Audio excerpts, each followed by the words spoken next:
ဗိုလ်ချုပ်အောင်ဆန်းမမွေးဖွားခင်ကတည်းကဗြိတိရှတို့စိုက်ပျိုးခဲ့တဲ့သွေးခွဲအုပ်ချုပ်ရေးရဲ့အစိပ်ပင်ဟာ1940ပြည့်လွန်နှစ်တွင်မှာတော့အသီးပွင့်တွေဝေစာလာခဲ့ပါပြီ။ဗမာတွေကိုစစ်တပ်ကနေပယ်ထုတ်ခြင်း1885ခုနှစ်တီပေါင်းမြင့်ပါလွန်တော်မူပြီးတဲ့နောက်မှာအင်္ဂလိပ်တို့ဟာဗမာတွေကိုစစ်တပ်တွေကိုမသွင်းမဲနဲ့ကရင်ကချင်ချင်းစတဲ့တောင်တန်းသားတွေကိုပဲစစ်တိုက်တဲ့တော်လူမျိုးများတည်းသတ်မှတ်ပြီးတော့ဗမာရိုင်ဖယ်တပ်ယူနစ်ကိုဖွဲ့စည်းခဲ့ပါတယ်။ဆရာကြီးစံစီဖိုးတို့လိုကရင်ခေါင်းဆောင်တွေဟာအင်္ဂလိပ်အစိုးရရဲ့အနီးကပ်မြေတောင်မြောက်ပေးမှုကိုခံခဲ့ရပါတယ်။ကရင်အမျိုးသားရေးကိုစတင်အောင်မြင်ချသူကတော့ဒေါက်တာစံစီဖိုးဖြစ်ပါတယ်။သူဟာ1928ခုနှစ်မှာဘာမာအန်ဒက်ခရင်ဆိုတဲ့စာအုပ်ကိုရေးသားခဲ့ပြီးတော့ဆွစ်ဇာလန်နိုင်ငံလိုပဲကရင်ပြည်နယ်ကိုတိကျခွဲထွက်ခွင့်ပေးဖို့အင်္ဂလိပ်အစိုးရကိုတရားဝင်တောင်းဆိုခဲ့သူလည်းဖြစ်ပါတယ်။ဒီကာလတွေမှာဗမာနဲ့ကရင်ကြားဆက်ဆံရေးအားဆိုရင်တော့အင်္ဂလိပ်ကိုအားကိုးတဲ့ကရင်နဲ့အင်္ဂလိပ်ကိုတော်လှန်ချင်နေတဲ့ဗမာဆိုပြီးတော့ရေကန်မြေကန်ကွဲပြားနေခဲ့ပါပြီ1930ပြည့်လွန်နှစ်တွေမှာတော့ဗမာလူငယ်တွေတခင်တွေကဒုဗမာစီယုံကိုဖွဲ့ပြီးတော့လမ်းပေါ်ထွက်ဆန္ဒပြနေချိန်မှာကရင်လူမျိုးများစုကတော့အင်္ဂလိပ်ရန်တရားရဲ့စစ်တပ်နဲ့အုပ်ချုပ်ရေးပိုင်းတွေမှာတည်ငြိမ်တဲ့ယာတုဌာနတွေရနေပါပြီ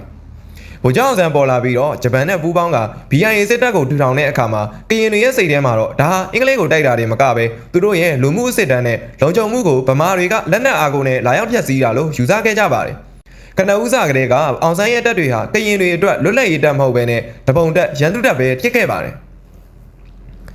1942ခုနှစ်ဂျပန်တွေဝင်လာချိန်မှာဖြစ်ပွားခဲ့တဲ့ဗမာကရင်အရေးအခင်းဟာတာမန်ရုံရင်ဆန်ခတ်မှုမဟုတ်ဘဲနဲ့လူမျိုးတုံးတပ်ဖြတ်မှုအသွင်အထိကူးစက်သွားခဲ့တာပဲဖြစ်ပါတယ်။ဝင်ကြီးစောဖေတာလောက်ကြံခံရခြင်းဖာစာပါလာခေကရင်ခေါင်းဆောင်ပိုင်းတွေကိုအကြီးကျယ်နာကြီးစေခဲ့တဲ့ဖြစ်ရတစ်ခုကတော့အင်္ဂလိပ်ခေဥပဒေပြုအမတ်ကရင်ခေါင်းဆောင်တဦးဖြစ်သူစောဖေတာနဲ့သူ့ရဲ့မိသားစုဝင်တွေကို BIA တပ်သားတချို့ကရဲရဲဆက်ဆက်တပ်ဖြတ်ခဲ့တဲ့ဖြစ်ရပဲဖြစ်ပါတယ်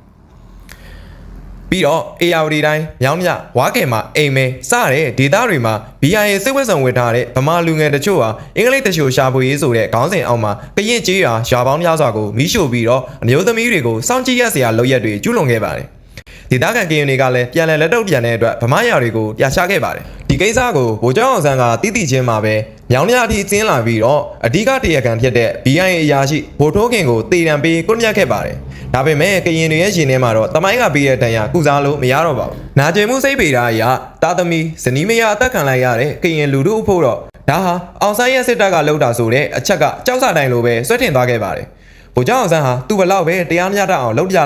ကရင်တွေရဲ့စိတ်ထဲမှာတော့သူဟာဗမာလူရန်ကတပ်တွေကိုလက်နက်တက်ဆင်ပေးပြီးတော့ကရင်တွေကိုတတ်ခိုင်းခဲ့တဲ့မဲသားကောင်းဆောင်နာတဲ့ဘလူးပြက်ပဲပုံဖော်ခြင်းကိုခံခဲ့ရပါတယ်ဒုတိယကမ္ဘာစစ်အတွင်းမှာဗိုလ်ချုပ်အောင်ဆန်းရဲ့တပ်မတော် BDA BNA ဟာရန်ကုန်မှာဂျပန်နဲ့တူအစိုးရဖွဲ့နေချိန်မှာတော့ကရင်တောင်တန်းဖပွန်ကရင်နီရှမ်းတောင်ကကရင်လူမျိုးတွေဟာအင်္ဂလိပ်တို့ရဲ့တိတ်တိတ်ဆိတ်ဖွဲ့စည်းပေးထားတဲ့ Fort 136မဟာမိတ်ပျောက်ကြားတပ်တွေမှာပါဝင်ပြီးတော့ဂျပန်ကိုပျောက်ကြားစစ်ဆင်နွှဲနေခဲ့ပါတယ်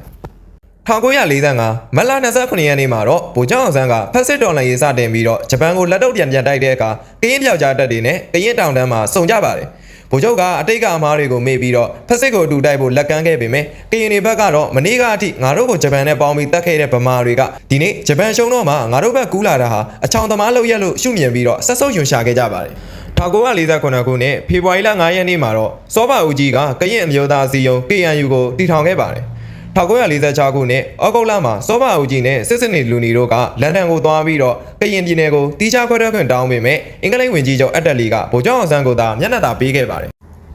စောဘဦးကြီးနဲ့စစ်စစ်နေလူနီတို့ကဗြိတိရှအစိုးရထံကိုဗမာလက်အောက်မှာငါတို့မနေချင်ဘူးကိုပိုင်ကရင်ကွန်မွန်ဝဲနိုင်ငံပေးပါလို့တောင်းဆိုခဲ့ပါတယ်ဒါပေမဲ့အင်္ဂလိပ်ဝင်ကြီးချုပ်အက်တက်လီကဗိုလ်ချုပ်အောင်ဆန်းကိုပဲမျက်နှာသာပေးပြီးတော့ကရင်တွေကိုညှင်းလွတ်လိုက်ပါတယ်ဒါကရင်တွေကိုအင်္ဂလိပ်ကတစ္ဆာဖောက်ပြီးတော့အောင်ဆန်းလက်ထဲထိုးထည့်လိုက်တာလို့ကရင်တွေကခန်းစားခဲ့ရပါတယ်1948ခုနှစ်ဖေဖော်ဝါရီလမှာကျင်းပခဲ့တဲ့ပင်လုံညီလာခံမှာဆိုရင်လည်း KNU ကတရားဝင်မတက်ရောက်ဘဲနဲ့လေးလာသူအဖြစ်ပဲစောစံကေးတို့ကိုဆေလွတ်ခဲ့ပါတယ်။ဖွဲ့စည်းပုံအခြေခံဥပဒေရေးဆွဲတဲ့အခါမှာဆိုရင်လည်းရှမ်းနယ်ကရားကို10နှစ်ပြည့်ရင်ပြည်ထောင်စုကနေခွဲထွက်ခွင့်ပေးမယ်လို့စာချုပ်မှာရေးထိုးခဲ့ပါတယ်။ရှမ်းနယ်ကရားဆိုတာကတော့ကရင်လူမျိုးပါပဲ။ကရင်နီလို့ခေါ်ပါတယ်။အဲ့ဒီမှာဒီကရင်လူမျိုးတွေကတော့ဒီခွင့်ရေးကိုမရရှိခဲ့ပါဘူး။ကရင်ခေါင်းဆောင်တွေရဲ့နေရာမှာတော့အောင်ဆန်းကဥပဒေပြည့်ရဲ့သုံးပြီးတော့ကရင်တွေကိုဗမာလောက်မှာထာဝရကျွန်ပြုဖို့စူးစမ်းနေတာလို့ကောက်ချက်ချလိုက်ကြပါတယ်။ဗမာလူမျိုးတွေရဲ့နေရာမှာတော့ဗိုလ်ချုပ်အောင်ဆန်းဟာတိုင်းပြည်အတွက်အသက်ပေးသွားတဲ့လူမျိုးစုအားလုံးကိုစီးရုံးနိုင်ခဲ့တဲ့အပြည့်နာစာကင်းတဲ့အမျိုးသားသူရဲကောင်းကြီးဖြစ်ပါတယ်။ဒါပေမဲ့ကရင်တွေရဲ့နေရာမှာတော့ဗိုလ်ချုပ်အောင်ဆန်းဟာသူတို့ရဲ့ယာစုနှစ်ချီတည်ဆောက်လာတဲ့ခရစ်ယာန်ကရင်ယဉ်ကျေးမှုကိုဝါမြုံမဲ့မဟာဗမာလူမျိုးကြီးဝါဒရဲ့စစ်တေနာပတိချုပ်ဖြစ်ပါတယ်။သူပြောတဲ့ဗမာတကြက်ကရင်တကြက်ဆိုတာဟာကရင်တွေကိုလက်နက်ပြုတ်သိမ်းပြီးတော့ပြည်တော်စုထဲမှာထည့်သွင်းဖို့တုံးတဲ့နိုင်ငံရေးတစားကန်စကားလုံးဖြစ်တယ်ဆိုတာကိုသာရှုမြင်ခဲ့ကြပါတယ်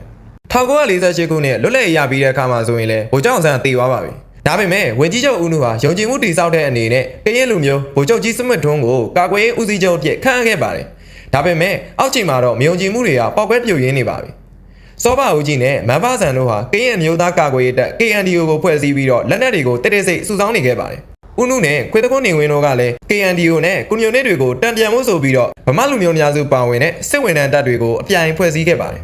1948ခုနှစ်ဒီဇင်ဘာလ24ရက်နေ့ခရစ်စမတ်ဂျိုနီမှာဆိုရင်တော့မြိတ်ခရိုင်ပလောပြည်နယ်ကကရင်ဖျားเจ้าတစ်เจ้าလေးကိုစစ်ဝင်တန်းတပ်ဗမာတွေကလက်ပစ်ပုံးနဲ့ပစ်ပြီးတော့တနက်တွေနဲ့လည်းပစ်ခတ်ခဲ့လို့ကရင်လူမျိုး80ကျော်တေဆုံးခဲ့ရပါတယ်ခရစ်ယာန်ဘာသာဝင်တယောက်အနေနဲ့အခုလိုခရစ်စမတ်အကြိုကာလနေထူးနေမြတ်မျိုးမှာဒီလိုမျိုးဖျားเจ้าမှာပဲအသက်ခံခဲ့ရတဲ့အဖြစ်ပြက်ဟာပြည်တွင်းစစ်ကိုတရားဝင်စတင်စေခဲ့တဲ့မီးပွားဖြစ်သွားခဲ့ပါတယ်ပြီးတော့ပြည်တွင်းစစ်မီးကတနိုင်ငံလုံးကိုကူးစက်သွားပြီးတော့အစိုးရရဲ့တပ်ရှူပေါင်းဖြစ်တဲ့ရန်ကုန်မြို့ကိုသိမ်းပိုက်ဖို့ KNDO တပ်တွေကစစ်ချီလာပါတော့တယ်1949ခုနှစ်ဇန်နဝါရီလ29ရက်နေ့မှာအစိုးရကကာကွယ်ရေးဦးစီးချုပ်ဗိုလ်ချုပ်ကြီးစမစ်တွန်းကိုယာဒူးကနေအနားပေးလိုက်ပြီးတော့တပ်မတော်ကိုဗိုလ်ချုပ်နေဝင်းလက်ထဲကိုအပ်လိုက်ပါတယ်အဲ့ဒီတော့ကလေတပ်ဦးစီးချုပ်ဖြစ်နေတဲ့ကရင်လူမျိုးစောရှိရှိုးကိုလည်းယာဒူးကနေဖယ်ရှားခဲ့ပါတယ်အင်းစိန်ကိုသိမ်းပိုက်ခြင်း1949ခုနှစ်ဇန်နဝါရီလ31ရက်နေ့မှာ KNDO တပ်တွေဟာရန်ကုန်နဲ့10မိုင်သာကွာဝေးတဲ့အင်းစိန်ကိုတက်ရောက်ပြီးတော့သိမ်းပိုက်လိုက်ပါတယ်။အင်းစိန်ဟာကရင်လူမျိုးတွေအများဆုံးနေထိုင်တဲ့ဗဟိုချက်လည်းဖြစ်ပါတယ်။ရပောင်း132ရက်တောင်အပြည့်အထန်တိုက်ပွဲဆင်နွှဲခဲ့ပါတယ်။ဗမာအစိုးရဘက်ကဗိုလ်ချုပ်နေဝင်းဗိုလ်အောင်ကြီးဗိုလ်မောင်တို့ဦးဆောင်တဲ့ဗမာတပ်ရင်းတွေအပြင်ကချင်ချင်းဂေါ်ရခါတပ်တွေကိုပါအစွမ်းကုန်ထုတ်သုံးခဲ့ရပါတယ်။ထိုကမှာတော့စောဘာဦးကြီးနဲ့ဗိုလ်လှဖေမန်ဖာဆန်တို့ဟာဦးဆောင်ပြီးတော့အသေးခံကုခံခဲ့ကြပါတယ်ရန်ကုန်တစ်ခုလုံးပြာကျလို့နေပါဖြစ်ခဲ့ပေမဲ့အစိုးရဘက်ကလေတပ်နဲ့ရေတပ်ကိုပါအသုံးပြုပြီးတော့အပြည့်အထန်ပြစ်ခတ်နှိမ်နင်းခဲ့ပါတယ်တောင်ကူဘက်ကဆင်းလာတဲ့ကရင်စစ်ကူတွေကရန်ကုန်အချိန်မီရောက်မလာနိုင်ခဲ့ပါဘူးအင်းစိန်မှာစုတ်ခွာခြင်းနောက်ဆုံးမှာတော့ကြည်စံတဲ့ရိတ်ခါပြက်လက်သွားတဲ့အတွက်1949ခုနှစ်မေလ22ရက်နေ့မှာ KNDO တပ်တွေကလှိုင်မြက်ကိုဖျက်ကူးပြီးတော့အင်းစိန်ကနေစနစ်တကျစုတ်ခွာသွားခဲ့ရပါတယ်ဒီအင်းစိန်တိုက်ပွဲကြီးဟာမြန်မာသမိုင်းမှာပြင်းထန်ဆုံးနဲ့မြို့ပြတိုက်ပွဲကြီးတစ်ခုဖြစ်ခဲ့ပြီးတော့ဒီတိုက်ပွဲပြီးမှာတော့1950ဩဂုတ်လ12ရက်နေ့မှာကြာဆုံးခဲ့တဲ့စောဘဦးကြီးရဲ့လမ်းညွှန်ချက်ဖြစ်တဲ့ကရင်လ